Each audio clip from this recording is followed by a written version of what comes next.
रहमत ड्रामे को घसीट घसीट कर यहाँ तक लेकर आए हैं कि अब मिनाल फैसला कर चुकी है कि वो राहील जैसे बेहिस इंसान को छोड़कर चली जाए।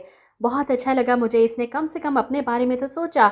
इस खुदगर्ज फैमिली से निकलकर अपने बाप के पास जाए और खुश रहे।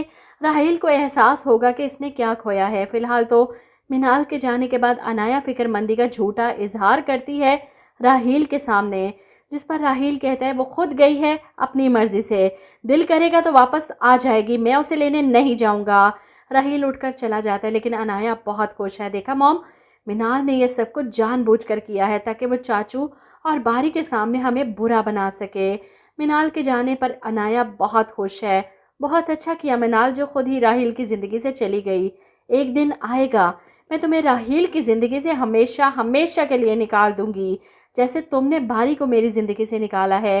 वहीं मिनाल घर जाती है इस तरह उदास परेशान कि परीशे इसे देखकर परेशान हो जाती है। मिनाल सब ठीक तो है, क्या हुआ है?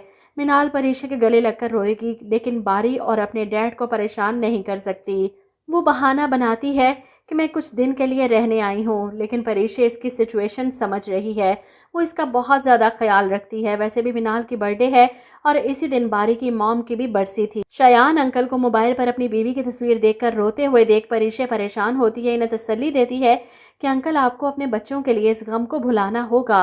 और वहीं बारी जो उदास था, परीशे इसे भी जाकर समझाती है कि अंकल की तरफ से अपने दिल को साफ कर, अपने डैड की तरफ से खुद को बदजन मत करे। अगर इनको आपकी परवाह ना होती तो वो कब की दूसरी शादी कर लेते। ऐसे में अगले दिन जब इनके घर में मिनाल की सालगिरह का दिन और इनकी माँ की बरसी का दिन आया, बारी और मिनाल को पता था कि डैड इस वक्त कितने दुखी होंगे, लेकिन पहली बार जिंदगी में ये हुआ कि इन्होंने उस दिन अपने डैड को खुलकर मुस्कुराते हुए देखा। वो परीशे के साथ बातों में मसरूफ और कह कहे लगा रहे हैं। दोनों बहन भाई ये देखकर हैरान होते हैं और खुश भी। बारी तो परीशे का शुक्रगुजार है कि हमने हमेशा कोशिश की कि डैड को ये दिन याद ना हो, वो हमेशा नॉर्मल रहे इस दिन को, लेकिन हम कभी अपने मकसद में कामयाब नहीं हो सके। लेकिन पता नहीं तुमने क्या जादू किया है इनके साथ कि आज वो बहुत खुश हैं। मैं कैसे शुक्रिया अदा करूं तुम्हारा। बहरहाल परीशे ने तो एक अच्छी बहू होने का सबूत दे दिया। शायान साहब के दिल में भी जगह बना ली। मिनाल और राहील वाला मामला भी फिलहाल पता नहीं कितने एपिसोड तक लटका कर रखेंगे। और वहीं अनाया, जिसका बदला न जाने कब जाकर पूरा होगा। फिलहाल वो अयान का इस्तेमाल करने वाली है, क्योंकि जब इसने अयान को बताया कि मैं बारी की मंगेतर रह चुकी हूँ, बारी ने मुझे छोड़कर परीशे से शादी की थी, हो सकता है कि अनाया और अयान के दरमियान में कुछ चक्कर चल जाए। अच्छी बात है, इन दोनों की शादी हो जाए और जान छूटे अनाया से।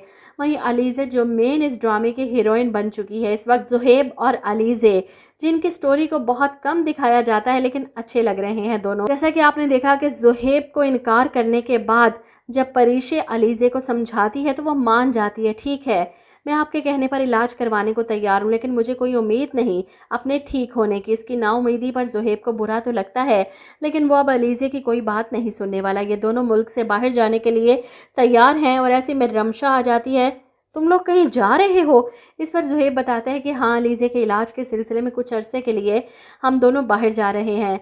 या तो आप अम्मी के पास आकर रुक जाएं या अम्मी को अपने साथ कुछ अरसे के लिए ले जाएं। अब रमशा, जाहिर सी बात है ये कैसे होने देगी, वो कोई ना कोई तमाशा तो ज़रूर लगाएगी कि अलीज़े और ज़ुहैब को रोक सके। अपनी माँ पर चिल्लाएगी कि आपने क्यों इन लोगों को जाने दिया, अलीज़े तो पागल बना रही है मेरे भाई को, दोनों हाथों से लूट रही है, इसका इलाज नहीं हो सकता, माजूर है वो। लेकिन मुझे लगता है कि इस बार ज़ुहैब की माँ भी ज़ुहैब और अलीज़े के साथ हैं। ऐसी बात नहीं है रमशा, वो तो मना कर रही थी जाने से, ज़ुहैब ज़बरदस्ती लेकर जा रहा था इसे अपने साथ।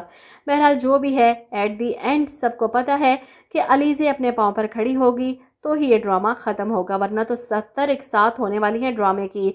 ARY के बहुत कम ड्रामे इतने लंबे चलते हैं और इन्हें पता भी है कि ड्रामा बोर कर रहा है लोगों को, क्योंकि कमेंट बॉक्स भरा पड़ा है, ख़त्म कर दें ड्रामा, बस कर दें इसे।